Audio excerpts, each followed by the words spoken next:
the Farmland Exchange, the official podcast of CLHbid.com. Expert insights on buying and selling farmland in Western Canada. Welcome to the Farmland Exchange, the official podcast of CLHbid.com, where we bring you expert insights on selling and buying farmland in Western Canada. I'm Devin Davidson, your host. I'm the digital media strategist at CLHbid.com. And on today's episode, we're going to talk about why CLHbid.com was started, what was broken in terms of selling farmland across Western Canada, as well as tell you some stories, some interesting stories across early days at CLHbid.com. Make sure you follow us on your podcast platform of choice. This will be available wherever you listen to your podcast, Spotify, Apple Podcasts, and the like. Today, joining me on the show, CEO and founder Roy Carter and Alle Carter, both members of the executive team. Guys, maybe just give everybody a bit of an introduction about yourselves, who you are, what you do, where you're from, and something interesting that people may not know about you. You go ahead. Okay. I'm Alle Carter. So I have been with CLHbid since the start. Grew up in the Peace Country, Grand Prairie. We're actually filming this today on our family farm. My great-grandfather homesteaded it in 1911, and I took it over 3 years ago now. Nice. Something interesting about myself, I guess that I have my class 1 in between work. I like farming and then delivering some of the CLHbid vans around. Nice. That's fantastic. Roy? Yeah. Thanks for the comments about the ancestral farm. It's kind of Devin likes the Oilers and how they start those games. Yeah. Our grandfather rode horseback here in 1910 and with his horse and a pack horse. Nice. And so we got pretty lucky, I would say, Ellie. 114 years later. Yeah. He had to ford rivers where grown men are in fear sometimes now crossing with a riverboat. So, we're pretty lucky. As far as my background, I haven't got far in life. I grew up within a few feet of this tack room in a little house with a family of 7. Went to law school, came back, lost my dad in my 20s and farmed with my mother here. My first question to you guys is, what was your main motivation or inspiration behind starting CLHbid.com? The main inspiration, and Ellie, I think you were an undergraduate or just out of high school. The main inspiration, it had, over years, one of the benefits of getting old, you sort of know what doesn't work or learn. The toolbox gets pretty big. For sure. But there was kind of a catalyst. Over 10 years ago, I had a call from clients who I knew asking if they could bring in another couple to see me. They had a problem on a tender. And, the day probably changed the rest of my life. Met with them. I still remember where they sat in my office. And they proceeded to tell me about the oil patch had stopped. They'd had some graders, and they were farmers, but basically financial difficulty. They needed to sell some land. Retained a lawyer. And asked them about different methods to sell. Since that, I saw the file, the Law Society got involved. But the lady who I didn't know at the time now invites me to her birthday party. Basically, she had a notebook, a 3-ring notebook of everything that had transpired. And showed me the ad. The lawyer said tender was the way to go. Yep. Put an ad in a local paper. And it had in the ad that there was what we call a ROFR, a right of first refusal. Right. And they were then called by the law firm after the tenders came in. And they had a really beautiful land. I knew the area. And they were told there was only 2 tenders.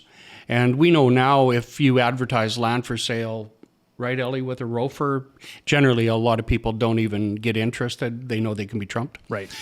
In any event, they told me the story that they thought they'd been had or bid shopped, and listened to the story, and it's kind of the old story about, the doctor killed mom, right? And it's maybe not true, but you kind of listen to it.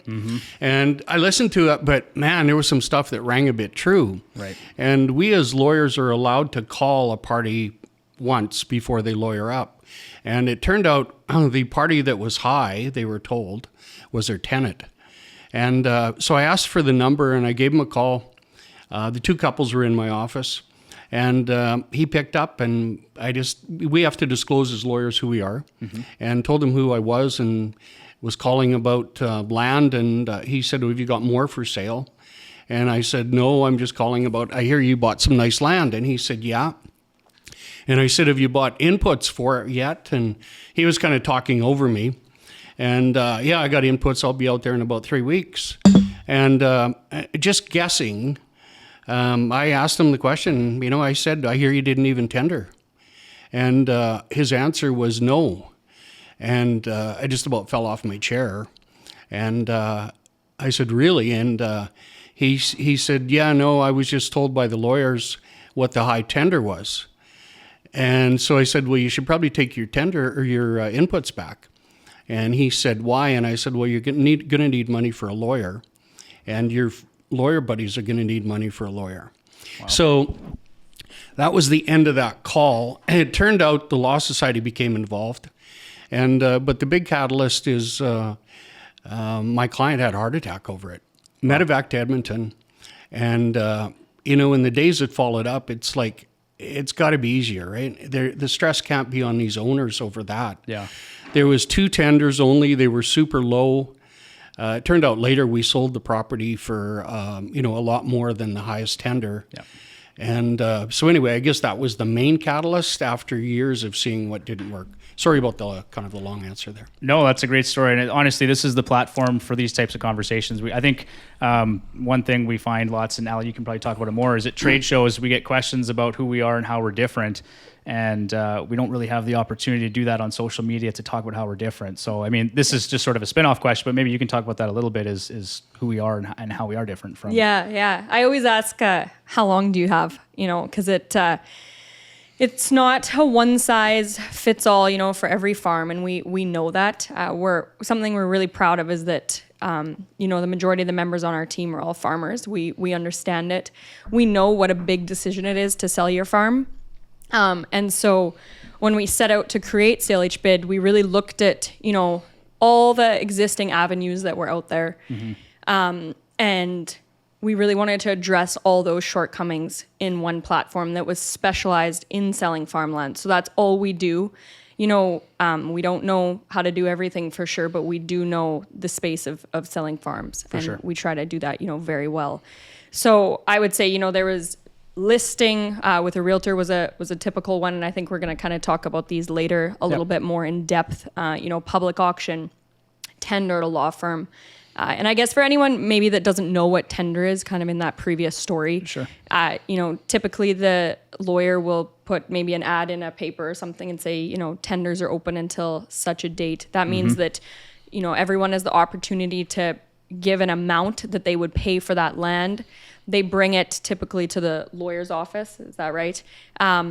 We always refuse to do it. So I've actually never seen one, but you just put, your high bid in an envelope, and it's open behind closed doors. You're not there. There's no transparency. Yeah. And so we really, wanted to create a system that buyers also trusted, because our system wouldn't work unless they trusted it, and something that was transparent, as Roy said, takes the stress off the sellers. Mm-hmm. And a lot of people, and we'll talk about this again later, but don't trust tender for the lack of transparency, and they always don't want to leave money on the table. No one does, and you don't know what that land's worth. You don't know your high number, and if you were told, you could have maybe had that land for an extra $1,000, would you have probably bid an extra $1,000? I would say so. 100%. So there's just no true price discovery, and so we tried to address all of those shortcomings. Okay. I think a good example in close proximity here, my mom, who was left alone on the farm here at 59 and then spent another 20 years in the house, her good friend Vera, 3 miles away, her land went up for tender, and on the home half, there was 3 legals because she had a subdivision. Mm-hmm. It ended up 3 owners. It was closed bid tender. Obviously, some of them would have moved to take a half, as opposed to farming a quarter, right? Right. Yep. So we, issues like that just don't work. I had an older guy When I say older, probably about my age. But down at Granham, Alberta, tell me one time, he said, submitting a closed bid tender to a lawyer, he said, that's like playing darts blindfolded with one dart. Right. And there's just so much to it. You have no idea if you hit the center or not because you don't know what they tell you is 100% the truth. Yeah. In building CLHbid, we spent a couple years, 10, 11 years ago, and I went to a Mennonite farm. They were growing organic oats and would sell it down into Lower Mainland, and really progressive. And they had a boardroom, unbelievable, like super progressive farm. Right. And we wanted input from buyers too on if we're going to build something, we need to engage them. We only act for the seller. Yeah. But part of that is you got to look after the buyer. Yeah. And, their comment was, we think we've been high a lot of times on a tender, but we don't get it because our wives wear a bonnet in their hair. And we don't drink whiskey at the curling rink. Yeah. And build us a system where if we're high, we get a notice right away where there's no chance to bid shop. Right. And so that was part of what we built. Yeah. Okay. So maybe in that same vein, Roy or Ali, what were some of the other key issues you found in selling farmland, across the market in general? Like what else was happening that wasn't really fulfilling the need and doing justice for both sellers and buyers? Mm-hmm. I would say lack of price discovery. It's not a movable object. They say land is the only commodity once purchased cannot be moved. Right. And because of that, arbitrage in the market doesn't work. It's not like buying a combine in Winnipeg and one at Claresholm. Eventually it'll just be freight that'll be the difference because the market will work. People will buy and sell and bring that market together. Right. But of course, such isn't the case with land. And I think the lack of understanding on that, list doesn't work because of that. List works where you have houses in town that are generic. Right. And you can't move houses in town, but you can move streets. So the market works. Gotcha. But because there's so many external factors that affect land value, it's too hard to come up with a list. So we didn't think list worked. It's a wild guess with farmland. And it really comes from, can you appraise farmland very accurately? No. We had a sale here a couple years ago, a court-ordered sale, and the court order King's Bench was that it had to be sold by a realtor. Mm-hmm. It was listed for $500,000 for 6 months without an offer, and then the lawyers came to us and said, can you sell this? And we said, you have to go back and get the order changed. We're not realtors. Right. We're CLHbid. They got it changed, and we started the bidding at $450,000, and it sold for $1 million. Wow. So that gives you an example of how list doesn't work. People don't trust it. And so where I'm going there is price discovery. Yeah. We didn't see it working, right? Mm-hmm. Yeah, we've also taken land that has been listed for, a couple years even, and sold it for more than that list price. Right. And after we actually called the high bidder and said, I bet you wish you would have bought it at the list price. And he said, no, because on your system, I know that it was worth that. I know someone is bidding $10,000 right behind me. Yeah. And I didn't overpay, actually. They just don't trust that price because they wonder how much air is in it. And for the farmer selling, you're really capping yourself at what you'd ever get. You put that list price on it and everyone waits for the sign to rot off the fence post and for that price just to start coming down. For sure. So why would you ever, you put a cap on that? Yeah. Well, that seems like a good segue into the next question, which was, what makes CLHbid different from those more traditional methods of selling? So we've got private tender, we've got public auction, we've got private sale, and we've got professional realtors. So maybe talk a bit about each of those, how we're different and the benefits for the seller. I know we've touched on some of them already, but maybe dive into each one a little in more depth. But which one do you want to start with, Ali? Private tender, sale, auction, or realtor? I guess we could continue maybe with the realtor because we were kind of on that segue. So right off the bat, we are not realtors or auctioneers. We always ask that question at trade shows. Do you know about CLHbid? Oh yeah, I see your vans around. Who are we? Oh, you must be an auctioneer or a realtor. We're not. So we are a law firm. Roy and I are lawyers, and we have an exemption to trade in real estate. So we don't have to be realtors. And even if you go to a public auction, they still have to team up with a realtor and then a law firm. Right. So that is how, we are different right off the bat that way. And then kind of as we explained, with list price, there is just no price discovery. And also packaging. I think that is a huge one. You know, we've seen where there's an assemblage of 40 quarters in Saskatchewan, and they try listing it just 40 quarters together for 20 million. Right. Well, for every person that has $20 million, you have 50 who have, you know, 500 grand who will want to just buy one quarter. Yeah. So the way you package farmland really matters. And I think that just goes to our ag backgrounds. We understand it. We understand how it's farmed. You know, if this is farmed as a half, there's only access into it as a half. It has to be sold as this. But then one of my favorite stories that you always tell actually is kind of a segue, I think, into public auction. You know, where you did for a lot of years take your clients to public auction, because when they would come to you and ask, how do I sell, kind of the only price discovery at that time was public auction. Right. And maybe you want to tell your story about that. Sure. Yeah, I got out of law school at 23, and a client of mine, Don Pearson, and his wife, June, walked into my office my first summer, and they were some of the biggest, them and Boric, which became the biggest owner of Twin Otters worldwide, Ken Boric. Both of those boys are from 40 miles a year, 50 miles. Adventurous, went to the North Slope, and I got lucky having Don as a client in June. And Don accumulated a lot of land, and he came to me. He'd lost 2 sons, so unfortunate.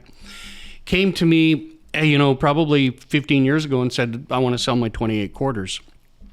I believed in price discovery. He said, well, what about if I do it locally?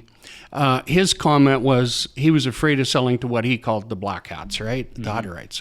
And which is, an issue for some, and other people love them as neighbors, and they couldn't find better neighbors. Right. In his case, I don't think he didn't live next to any colony. He just didn't understand it. But he liked his neighbors, and he'd give back to the community. He'd planted all the trees in Hythe for free, just a real class guy. So he said, I said, I'll take you to auction. And he said, no, I'm going to try and do it myself. And I was like, no, you're going to have everybody upset because you're too good-natured. So it turned out Dave Ritchie, who started Ritchie Brothers, was a good friend of his. Right. They were about the same age. And so we engaged, and I'd taken a fair amount of clients to Ritchie Brothers. We engaged Dave, and Dave actually said he'd fly up in his private jet and sit with Don. So away we went on Theater B in Grand Prairie at RB. And sale went rock star and went, for well above what he expected. But you learn from a sale like that. I could see collusion. I could see neighbors talking to neighbors up there, who's on, who's off, that type of deal. But when the sale was over, a guy walked up to me, and, Don's number was X, and he walked up and said, I'll give you $1 million more than the sum of what you just got. And I knew he wasn't kidding. I knew the guy. Yeah. And I said, well, I can't do that. It's auction. Again, auction's different than tender. When it's auctioned, it's over. Right. In a tender situation, I could have maybe. But anyway, I said, I can't do that. But I said, why didn't you bid? And he said, I'm not going to start what I can't finish. I'm not going to end up with 14 or what they call one rubber boot. Yeah. And he said, it's too risky to get run because then I have to unload. And, I drove out of Theater B, or I drove out of Ritchie Brothers that day, and I thought, we just left $1 million in there, right? Because we didn't have the right system, right? Yeah. And again, one of the benefits of getting old and seeing what doesn't work, right? For sure. And that really is the start of our on block, where we have 2 rounds to engage that second round. And in that area, as part of building it, we looked around the world. A lot of countries were ahead of us. New Zealand, Australia, and price discovery. Okay. There's one in the States called Iowa Auction, where we looked at that, where they would bid out, like Ellie said, the key is you got to bid out these individual quarters at first. Right. And it's only fair to engage the smaller farmer too, right? Yep. And what they'll do there is they'll bid out quarters, and then if it stops, say, at 20 million, they restart. Don't make the big guys play the first round. And then they start at 20 million plus $1 over where it stopped. Right.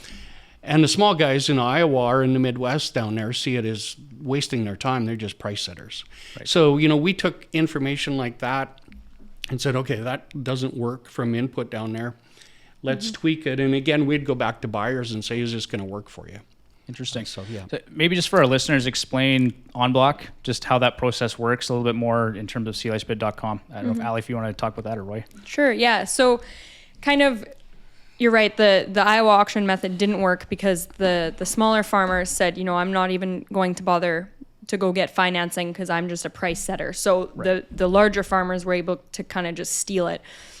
So when we developed en bloc, we said, okay, so the larger farmer who will pay a premium for the assemblage, and who in the previous story, was going to pay $1 million for that assemblage over what they had. Right. And so the larger farmer has to participate in that first round is the big difference. So each sale varies, and each sale, is tailored for what makes sense. But for example, if you have a sale of 10 quarters, someone would have to have bid on all parcels in the first round and maybe been high on three of the parcels to then be eligible to participate in that en bloc round. So it does all get bid out in the first round, and then there's eligibility requirements to participate in that en bloc round, which could continue getting bid out. Right. And there's typically an en bloc premium. So for example, in that one, it might be, depending on the land, premium of $500,000. So then that en bloc round, the bidding starts at $500,000 over and above the high bids in the first round. Gotcha. Yeah. So we really try to, also cater to the smaller farmers. We're not out here to just cater to the big guys per se, the colonies or anyone. We're really trying to make it fair for everyone, and sometimes that's a misconception. So I just wanted to make that clear. Right. It exists for that purpose, to give everyone fair opportunity, right? Yeah, if you're coming 20 miles or 10 miles, you don't want to be caught with half. That's right. En bloc guarantees you get all or none. Yeah. And buyers like it. And if they like it, that means more money for our seller. The more avenues that we can put out there that buyers engage, the better our client is. That's right. We have some people in the industry of selling land that said, we'll say CLHbid has this stupid French name, right? And nobody can understand it. Believe me, buyers understand it. And but our answer to that is, well, it's just another road. If you want to be high on all 28, it's still there. We didn't take the old highway out. Right. But it might be really risky to try and be high on 28, right? Right. Yeah. Roy, you touched on it earlier, ROFRs, right of first refusal, and tenant bias. That seems to be something that we encounter a lot with sales. Sellers say, well, I want to sell to my neighbor because he's been a good tenant or whatever. And so how do you approach that at CLHbid.com? Like if someone comes to you and says, I have a tenant and they have right of first refusal, what's your advice to them usually? How does that process work? So we won't sell land with a ROFR on it. It just kills the price. We had a sale near Vermilion in our first or second year, I guess. And the fellow had passed away, and he'd told his wife to contact us. She lived in Sherwood Park then. Mm-hmm. And the tenant had came to see her before the funeral and said, I want a ROFR. And she said, he's been good, which is common, right? These owners have a good relationship with most of their tenants. And she said, Ed said to call you. Can I give him a ROFR? And we said, no, he doesn't need one. With CLHbid, he can just bid. And he's just a hair above everybody else. And if you give him the trump card, you're going to lose everybody, right? Right. And we said, we think on 3 quarters, we estimated total guess, but we said, we think it'll cost you $500,000. And it was like, well, she had no idea, right? And people will go and seek advice and say, well, a ROFR cost me any money. And it's like, no, it just means I got to pay what somebody else was. But that's not true because nobody shows up at the party. Yep. But on that sale, we had numerous calls from that Vermilion area saying, is there a ROFR on that land or not? And if there is, we're backing away. Right. And we would have to email. And then it was like, this is really weird. And then we found out later after the sale that the tenant actually was spreading the rumor they had a ROFR to basically kill the price, right? Brutal. So, they come about hundreds of years ago for good reason before communication. Right. I'm looking after your asset or whatever in England. Don't sell it out from under me. Give me a chance. Yeah. But now there's absolutely no reason for a ROFR if it's a public sale. So, our advice to landowners, if you're doing a lease and the tenant wants a ROFR, give it to them, but exempt out. that if it's a public sale, he doesn't need it. He's got the right, or she's got the right to bid, right? Right. Yeah. Otherwise, it can drastically affect you, right? And if they come to you with a tenant with a ROFR, you just advise them to basically hold out until to the end of the term of the lease. Is that sort of exactly, Devin? Some are good. Some tenants, when I say good, they would probably have a different view. Some will just say, "Hey, I don't have a problem, Mabel. I know you want your money. You've lost your husband. I'm okay with the sale. Yeah. I can bid." So that's my ROFR. Other ones will take a hard line, and it's like, no, that ROFR staying, and you're going to end up waiting to monetize your land, right? Yeah. So some will, sometimes offer them a bit of money or something to get rid of it. It all varies upon how hard and fast the tenant is on keeping it. Yeah, and I think that kind of goes into private sale really nicely, where we say that, we really try to take the stress off the seller, as we mentioned earlier. And it's hard when you're farming in an area, you're farming next to, land around me hasn't moved much. It's been the same family since my great grandfather was here. You have, long relations with those families. Sometimes you're farming next to a nephew. Sometimes your nephew is farming your land, or you have a really great tenant. And in our case, you can tell all of those people, you've been a great tenant, you're a great nephew, I hope you get it. You can bid on sale day, and you're not picking between people. You're not choosing relations. You're not trying to figure out, okay, he's offered me this much. How much more are you going to offer me? Everyone at the end of the day doesn't like that, and they all kind of back off if they feel like they're getting played a little bit. Right. And so with our system, everyone does have a fair opportunity, but you're not the one trying to choose who to sell it to, because in the end, you're not going to make anyone happy. Right. We sold land down by Claire's home, and the seller thought that the Hutterites would probably buy it, but knew that if he sold directly to them, all the neighbors in the area would be mad. So put it on our site, and they did end up buying it. And he said, all the neighbors kept talking to me because they know that they could have bid. They had the opportunity. They were bidding. They just, didn't keep going. Totally. Yeah, getting back to the house deal, often it's the widow on the farm. And, as a kid growing up, I used to watch my dad, mix carbine in a sprayer tank with his arm, right? And the amount of farmers around here that went before their wives is scary, right? Yeah. And so I don't know if that was part of it, but definitely as a kid, I saw stuff that, we don't see nowadays. So often it was a case that we saw, 82-year-old Mabel at the kitchen table, and the tenant has been plowing her out. He has been cultivating her garden. He has been good to her. Yeah. And it's like, Mabel, your land's worth $300,000 a quarter, right? And and they're not adversarial. They're beautiful people, right? Yeah. And I think farmers by nature are not adversarial. So they had no way to say no. And, they certainly weren't going to go sell it out from under the tenant. And often deals were done under duress, in my mind, where, that was part of the reason for CLHbid as well. Basically give Mabel a chance to say, hey, you've been awesome to me. You've been good. I hope you get it. But I don't know what it's worth. Yeah. You bet. It was actually booked to be our first sale. And it was a cousin to the couple that come into my office that had the tender shop by the lawyer. And so then she heard about us through her cousin and said, sell my quarter. And beautiful lady, Naomi, you know her. She had a jewelry store in a small town. And she got it right away. And I still remember the day she got Wi-Fi in her car and I had to go see it. But she was just really cool. Anyway, she said, sell my quarter. And it was like, really? Like, are you in that community? And it was like, yeah. All these neighbors come in, and all the guys, and they, oh, Naomi, I love your jewelry and all this. And she said they go to Costco and buy it. And I'm sponsoring their kids in the hockey teams. Yeah. And she said, let's figure out what it's worth. And, it was fun that day. She didn't end up being our first client. We did sell her in our first year. But we take her away from those buyers. We went and sat with her. Yep. And she said, Betty, my friend has a Dunvegan Inn. Let's go and we'll have a few drinks and watch the sale, right? Yeah. And, she was late 70s or something then. And just with a few seconds to go, there was a bid.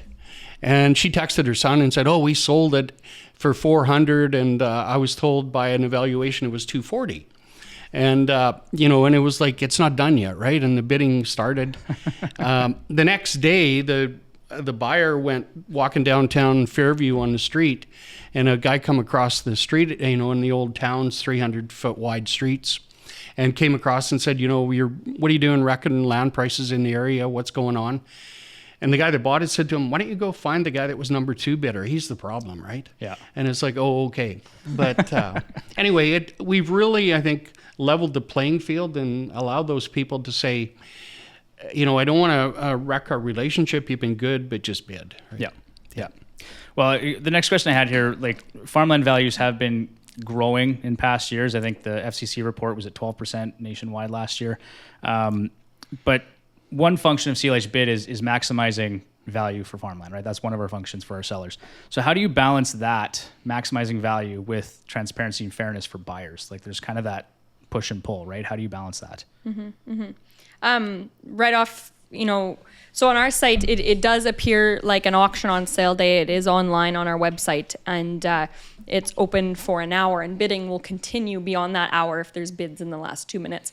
But being a law firm, when they bid, they also bid the offer to purchase. So we allow a lot more control for the seller, but kind of where I'm going here is we can also come up with some pretty unique solutions for buyers as well. We have a sale coming up where we had an interested party come to us and say, would your client offer a vendor take back, personal mortgage?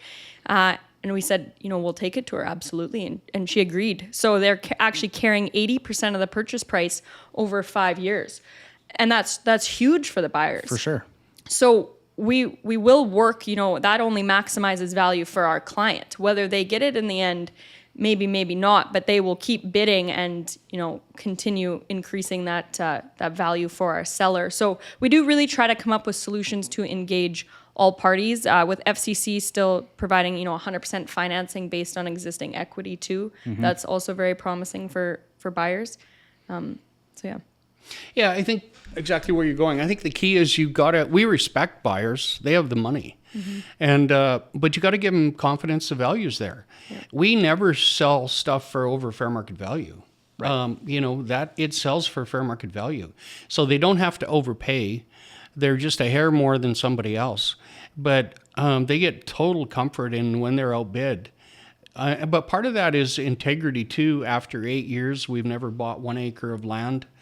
We don't have proxies where the house knows what somebody's going to go to, et cetera. And a big deal too is that I think they trust a law firm, and we don't disclose any names. Mm-hmm. So that's a big deal for people not to lose relationships, whether it be, friends, cousins, neighbors, or whatever. They don't mind if they own it, but they don't want their name out if they're second. Right. And they do know historically, other avenues. We'll see now there's a thing called progressive tender, which has really been around forever. But some realtors are seeing what we're doing and then kind of coming into the tender space a bit. It's really bid shopping, which in some cases is illegal. But really what they do is they get rounds and, sometimes they'll rent a hotel room and they'll let people bid around, and then some go home and then some stay. But by the end of it, and there was just one, in Northern Alberta recently, a law firm did, everybody knew who was on at the end. And people really don't like that. And some people don't even participate. Right. It's like, I don't mind buying land, but I don't want to lose relationships. And, they're tight communities, right? For sure they are. Yeah. Mm-hmm. Ali, you just mentioned it, but each sale is unique. And part of our process is that sellers have more control over the process. So maybe just touch on how that works in practice. I mean, what type of control, what things can they do custom for their sale? Mm-hmm, absolutely. So I would say everything is customized. So, right from the first phone call, we kind of figure out, why are you selling? What does your land look like? What is your goal? If you want to stay, we understand it's a huge decision to move off the farm in a lot of cases. So for example, we've had couples before that say, I really just want to stay in my house for a couple more years.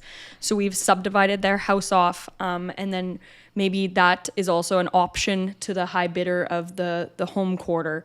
Really, anything we can customize that way. Yep. And then the offer to purchase, everything's in there. So often we have where we sell, they say, well, when can I sell? My lease agreement's not up until, when the crop's off. So we can actually sell in the summer, and then the possession in that offer to purchase is subject to the tenant getting the crop off. Right. Also, something that, we'll have an episode on as well is the whole, maximizing after-tax dollars. That's huge and very unique to everyone's circumstances, whether they've already used a lot of their capital gains, how the land is held. We do really understand that space.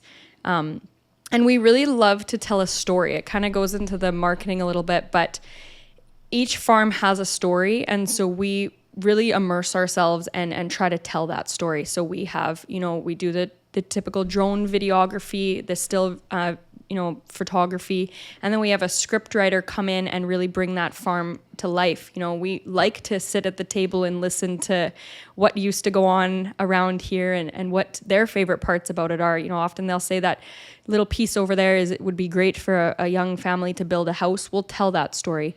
And then we have a, voice actor that reads over that script, and we pair it all together. And we've had, quite a few people who don't even need to go look at the land nowadays. And they sometimes even call us after the high bidder and say, was there a house on that ranch I just bought? And I have to laugh sometimes, but, buying land has changed quite a bit. So really nothing is out of the question for customization on our platform, I would say. I would say a big deal is set exit date. You can do all the tax planning you want, but if you don't have a set exit date, it's thrown in the garbage. For sure. If you go to list it then and Trudeau's changing the plans. This year, I was driving one day from Saskatoon, and it should have been like nice weather. People had been seeding, but it was a snowstorm in, I think I was talking to you that day, Devin, like the end of April. Yeah. But it was wicked roads. Yeah. And, the client had called from Southern Alberta and said, can you get us to the curb before Trudeau's change? I think it was June 26th or whatever, the inclusion rate, right? Yep. And you can't do that with a listing, right? No. And so he said, but that's really short. So how do you get us to the curb, save like tremendous amount in tax, but allow these people to bid, right? And it's like, yeah, we can do it. We'll have the sale before. We'll close it before. Super tight fuse then, because you need about 30 days to close. For sure. So we were really talking a sale in a 4-week period. Yeah. And but we'll do a vendor take back and basically allow the buyer then to pay in full in the fall, but be on side with CRA, right? Yeah. And the sale was fabulous. Some of the highest, we're told by FCC, highest dryland sale ever in Western Canada at $2.5 million a quarter for non-irrigated. So it's those kinds of things that you can control. We think our seller client owns the land, they should be able to call the shots. Where with a realtor, the shots are called by a purchaser. They make the offer. Right. And it's kind of backwards, right? So we take the control. It allows us, with share deals as well. There's a fair amount of land in farm corporations. Right. And so that's a whole different animal. Allows us to do the share deal on a set date to deal with that issue. So, yeah. Okay. For executors and beneficiaries when they're dealing with estate sales, because that's something we deal with quite often. Mm-hmm. I know we've talked about it lots, where it's the kids of whoever is actually selling the land. Yep. What's the real advantage for them in using CLHbid.com? Yeah. So executors have a duty to, maximize the estate for the beneficiaries, essentially. And so they have a lot of pressure to figure out, what's this land worth? How am I going to sell it? How am I going to make sure that all the beneficiaries are happy with it at the end of the day and don't come back on me and say, you sold it below fair market value or something. Mm-hmm. And so often we've seen estates with 18 beneficiaries. You can get quite big ones. Wow. And how do you keep everyone happy? How do you pick, everyone has a relationship with a realtor. Someone wants to use their friend. What's this list price? Who do we sell it to? Maybe some of the beneficiaries in some cases are farming and, might want to buy the land. And so how do we make it fair for everyone? And so on our site, as we've alluded to before, everyone has a chance. And then at the end of the day, you can't say that that wasn't fair market value. With the amount of marketing we put into it, everyone had the opportunity to participate. Yep. It's fair for all. So it really does also relieve that burden from the executors. All right. We're going to switch gears a little bit here, guys. We're going to move into early days of CLHbid.com, maybe get into some stories and some fun stuff like that. So the first question was just looking back at early days, what challenges did you face getting that platform off the ground? How long from concept to product was it, and what challenges did you face? Maybe I'll go there first. But it was basically the two of us. Alle was riding at a high level, then show jumping, with a team out of Vancouver, and since that incident with the tender shop, it was like somebody should build something here to fix this. Yeah. And I still recall a call from Pilot Mound from a lawyer saying, and I'd sent him a tender for a client. And he called me and said, my guy doesn't like the guy that's high. Will your guy move a bit, but he doesn't have to match it? And it was like, man, that's crazy dirty, this game, right? Right. And it was just, and you would get clients in that would say, will you tender $10 over the highest tender? And it's just like sleazy stuff. But you saw it. It was going on all the time, right? And so anyway, it was like, you almost sort of I hardly told my wife because I had to spend money, but I started meeting IT people, and but basically it was because of Alle's connection. I knew a guy that was into marketing in Vancouver, and then he knew IT people. Yep. And so away we went, and it was basically a Russian that had emigrated that was the IT guy, programmer. Yeah. And it was kind of a shoestring budget. But I'd listen to these kids around the riding at Thunderbird show stables in Vancouver. And they'd be trading stuff on the internet. And me, kind of old school. But I was listening, and it was like, then they would get close to closing, and they would go like to a Tim Hortons to meet this person and do the transaction, right? And it was like, man, there's somehow that it's got to be online, the answer to this problem, right? Sure. So that's kind of where we started. And then, built from there. But the little old lady with the jewelry store was supposed to be the first client a year out. So we had lots of time until a guy by the name of Tommy Roycroft and Carol, just a beauty of a guy, come into my office December 22nd, 2016. And he had his cowboy hat on, really well-respected thoroughbred trainer, him and his sons. Anyway, he come in, and they had one son with him, and he was sitting there, and it was like, want to sell my ranch, right? And I was like, okay. And I was listening to him, and it was like, man, oh man, this is exactly our space, what I'm working on, right? And so I said, like, in the next year or two, and he said, no, by April. So it was like, Tommy.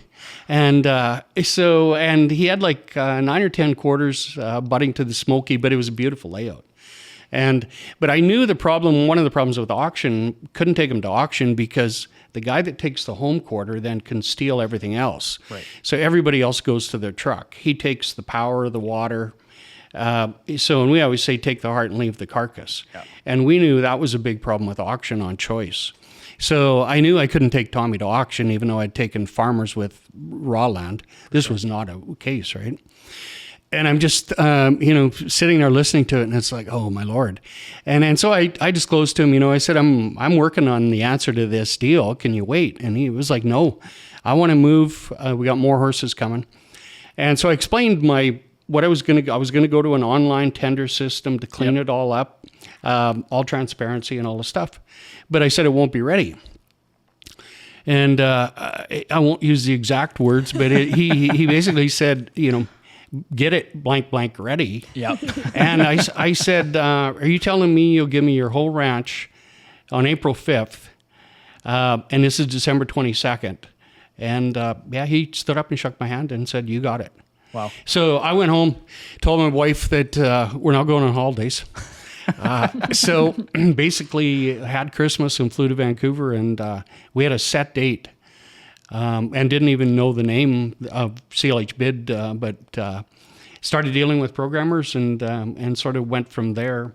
Was it the night before the sale, he gave you a call and said, are you going to put some signs out here, Roy? It's like, we didn't think about that. Yeah, so I mean, it wasn't easy.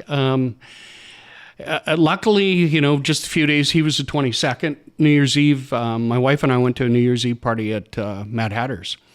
And a good friend of ours that I knew was like top drawer as videography, and that was Mike Reeve, who's a big part of our team. Yep, producer Mike. Yeah, and Mike was there, and Mike, Crystal, his wife, just got married, but was terminally ill with cancer. I hadn't seen Mike, and I knew class guy, just parked everything for a year. And, Mike had lost weight and disheveled, and he was all in. But I talked to him a bit that night, and I said, I got this idea, and I know you're the guy for it, but I won't bug you. And he kind of gave me his word, Roy, a day or two or something, I'll do it, right? And so he said he had some different ideas, and we knew if we were going to do it, we wanted to market different. Mm-hmm. And then things kind of got a bit crazy. Then Tommy, the rancher, of course, had some people that heard maybe what he was going to do. Yep. And one was kind of a short-tail relative, and made him an offer and to avoid us, right? Yep. And so anyway, Tommy, I still remember the night. In January, it was dark, and I got the call, and it was like, Roy, yeah. And it's like, I got this offer for this amount, right? And it's like, wow, Tommy, you better take it, right? And I'm good, Tommy, and he said, no, Roy. He said, I wouldn't have this offer if it wasn't for you. And it's like, that's a real person, right? Yeah. Wow. And it was like, I don't know if we can get it for you, Tommy. And it's like, no, I'm good. I'm all in. Wow. And not many people. So Mike Reeve and I, we at that time we didn't drone. Mike organized a helicopter. Yeah. And we got up in the helicopter, and I got a text from the relative saying we'd be safer on the ground. But Mike did basically the start of the CLHbid visual side, where voice actor, great video work, and people were shocked by it. Going to Allie's point, it was busy. I went to watch her ride down to California, and her coaches thought I was mad at him, but I had to just go back to the house and type because the website had to be built by this date, right? It was. Tommy did call me a couple days before the sale and said, "Hey, Roy, there's trucks out." It was spring early, and he said, "There's trucks out all over here in the mud, and there's no signs. They can't find the land." And it's like, "Oh man, yeah, we forgot signs." So I emailed. I have a hobby in photography. Went in Photoshop. Did up a sign that is our sign today. True story. And I emailed it to SOS Graphics, and Tommy said, if you just get them that sign, I'll go pick them up. And him and Dale Stark went and picked up the signs, and they put them on some poplar trees around their fence posts. Yeah. And I had a white background with the same arrow and CLH, this land for sale, and all we did is reverse colors, but yeah. Anyway, we've learned a lot. Now our signs have cement bases. They're pickered with a semi-truck. That was something else that we tried to do a bit differently, but it's been fun. Well, so that kind of leads into a couple other questions I had. So the platform itself, for the first question, is it's completely proprietary, correct? Like this isn't WordPress with a plugin. Like this is built custom from the ground up. Yeah, absolutely. We have you and I have meetings with the programmers once, I think, every other week. There's a lot of things that go into it.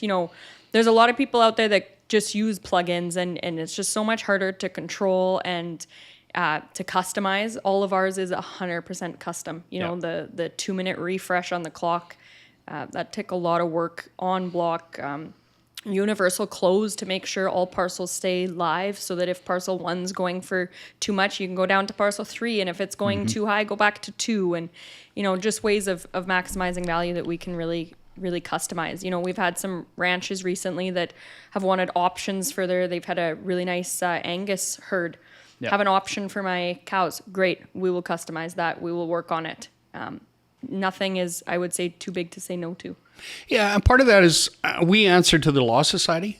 We sort of have a different boss, and which is a fairly high level. So if you have third-party plugins and that, where's your information? Right. And where the bidder, when we tell bidders their names will never be disclosed, we need to have everybody in-house. Yeah. Right now we have 2 full-time programmers. Yeah. And again, it's a team. One farms himself and is into the sheep business, but he was programming for a company that was doing work worldwide, right? And we got an amazing team, but it's all in-house. Yeah, and we're very selective about who we bring in on our team. You know, we really like dealing with real people, and you know, we don't just hire salesmen to go out and try to get some farms. You know, if we hire ranchers, farmers, if you're selling a grain farm, you will get someone who knows grain farming. If you're selling a ranch, you will get a rancher. We really do care about the people, and we want to offer the best services that we can for them. Yeah, totally. It's you're not going to find a better team anywhere in any business. I can for sure say that. Yeah, no, absolutely. It's a special team. I'm happy to be a part of it. No question. How much has the platform changed from day one to today? Yeah, I think in some ways quite a bit. In some, not so much. I know for that first sale, the Rycroft one, I was actually sitting in Sociology 101 or something. It was 3 days long. I remember for the first 2 days, there was no bids. Mom was texting me thinking she should cancel the celebratory food she'd ordered. It was like, is anything going to happen? And then everyone waits for the last 10 minutes always. So it's like, let's shorten this up. Let's not waste 3 days of people's time. You know, they're sometimes seeding, harvesting. They don't need to be on their phone for that. So we now do it for an hour, and the clock will keep extending. We've always had that. The looks of the site have changed quite a bit. We didn't have universal close at the start. Okay. I know, I think it was Christmas time.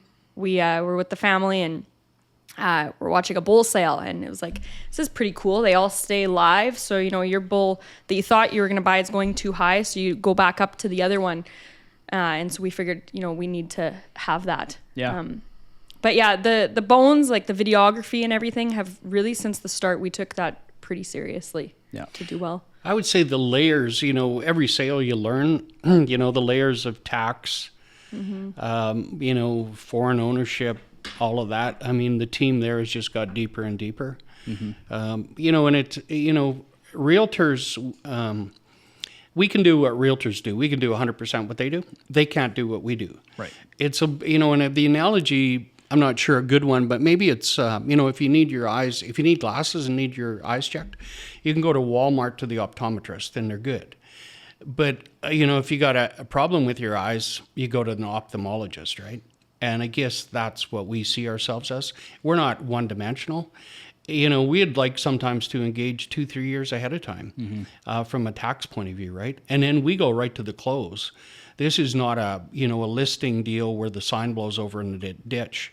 We're start to finish, right? Yeah. And there's one phone number to call if there's any issues, right? For sure. So it's quite different from that point of view. You've got a sale now where, you know, there's know what you don't know. And there's a rule with CRA that this daughter that's selling some land, if she listed it and put it on the market before 3 years are up, she's offside. It's not the sale date, you know. And who would think of that, right? Yeah. So, you know, they approach us, and it's like, yeah, no, we basically can't talk. You got to park, stay on side, get on side, and then we can talk about marketing, right? Yeah. So that's a 3-year deal.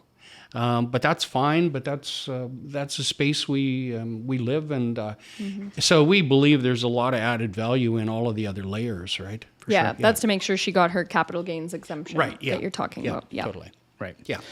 Just going back to that first sale, the very first sale, like, what was the end result? It went well. Did you get to eat your celebratory food? Did that all go okay? Yeah. Alana, Ellie's mom, my wife, you know, she said, like, should we book someplace? Kind of like your Oilers, if they order the champagne for the 7th game, don't do that. Don't do that. And so I said, don't do that. You know, let's do food, and then you can just, we'll give it away or something if it doesn't go good. I would say we got lucky that day. You know, and but sometimes you make your own luck too, I guess. But we got lucky. It went really well. The food arrived. The bidding started with about 15 minutes to go. And we set new prices that day. Wow. So it was a game changer. We beat the number that Tommy was offered in January that I was afraid I couldn't beat. Tommy got to the racetrack and won an unbelievable number of races.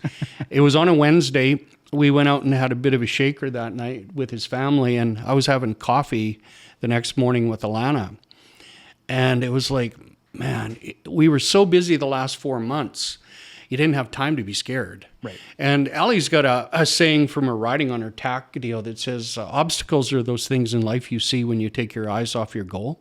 Mm-hmm. And that was it. It was Thursday morning having coffee with Alana, and it was like I jumped a crevice and I could hear rocks falling behind me. Wow. It was like, holy shit. What could have happened? And it's like you just have another sip of coffee and it didn't happen, right? Yeah. So had a lot of things come right, but it was, starting it right too with Mike Reeve and his videography, and we still have the same voice guy. Yeah. And, obviously our marketing was local. I think we had one radio station. That's all changed, but the core basics were, don't disclose names, true price discovery. It was there at day one, I would say. Mm-hmm. Yeah. Mm-hmm. What's been the feedback across Western Canada from clients and other buyers in terms of the platform? What have they had to say? I'm hoping mostly good, but maybe there's some feedback there too.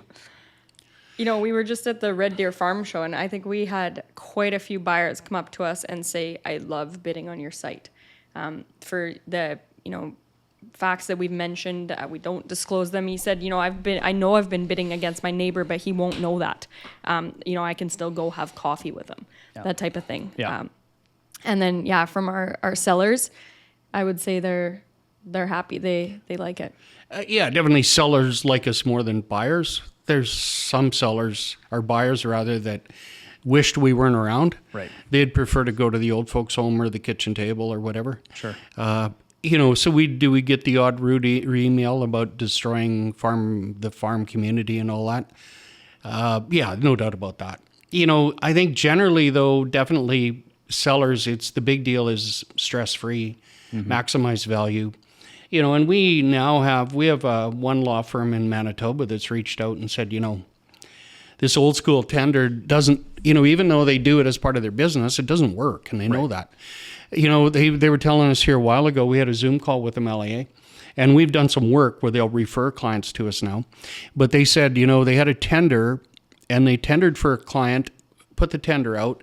They had 11 tenders come in. Half of them were their own clients and one got it. And what they said is we had one happy person and everybody else thinks we either shopped it to our best client. Mm-hmm. They're all upset, right?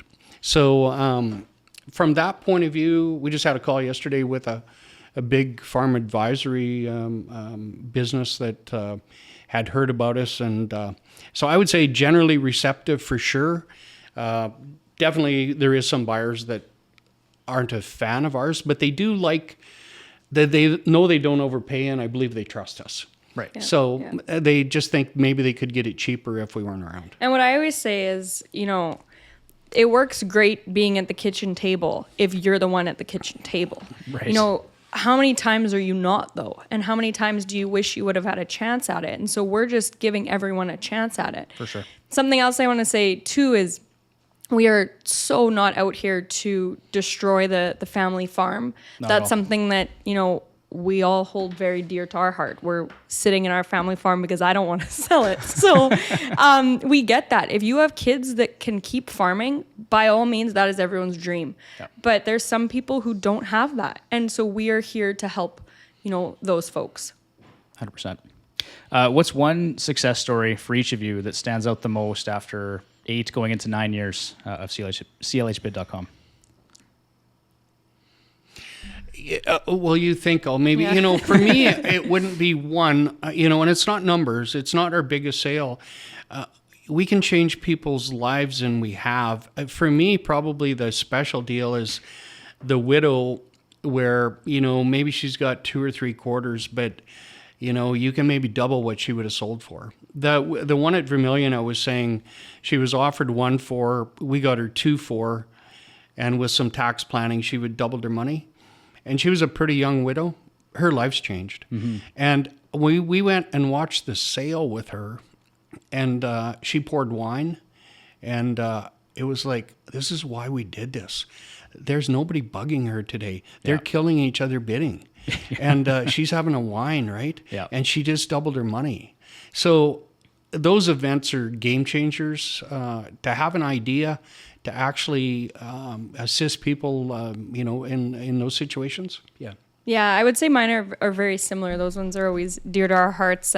One popped into my mind, though. Bridget and I actually went and met them not too far from here, so kind of in the Peace Country. And I had sheep at the time, and so I was with their sheep hanging out. And, they had no idea what their land was worth. They lived in a pretty small modular home, and they kind of just wanted to get ahead of it a little bit.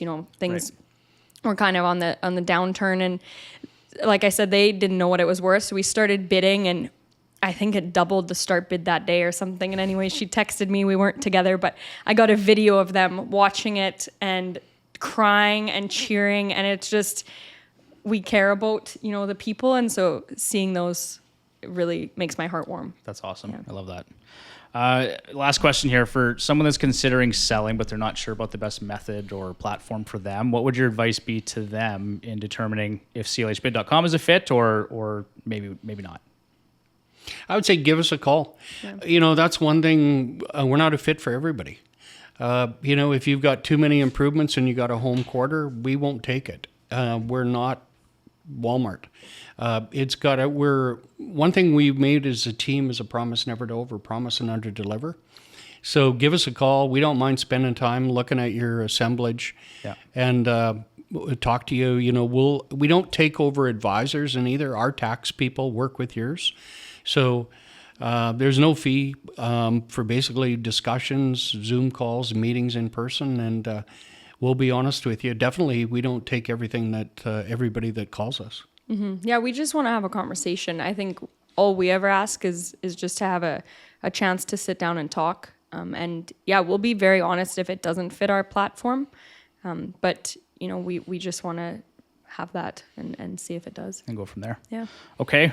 Well, unless there's any parting words from either one of you, I think that's going to do it for our inaugural episode here. Thanks, Evan. Thank you very much. Yeah, thanks, guys. A lot of fun having you here. For our listeners, if you enjoyed what you heard here today, please consider leaving a 5-star review on your platform of choice.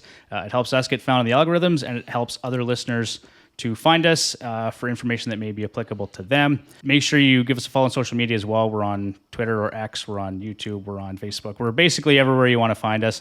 So give us a follow. And then, of course, this wouldn't be a podcast without a little bit of shameless promotion. So if you are interested in selling farmland, please reach out to us. All of our contact information is available on our website at CLHbid.com. Thanks for tuning in. I hope this was a positive exchange for you.